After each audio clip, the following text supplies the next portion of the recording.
Usted tendrá cubiertos, tendrá mesa y mantel, tendrá un techo que le tape, tendrá un notario que le cubra, tendrá un banquero que le deje, tendrá una familia que le odie, o un socio que se reparta, tendrá ropa de la cara, facturas que no paga, cosas sencillas, luz, agua.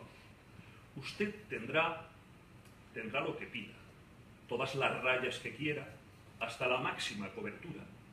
Usted, que se rodea, que lanza flores, usted que pide un deseo y tiene aquello que desea. Usted tendrá de todo lo que quiera, pero yo hago de su todo mi nada. Esa es mi proeza. Yo hago de lo poco lo menos. Yo tengo hambre y no tengo comida.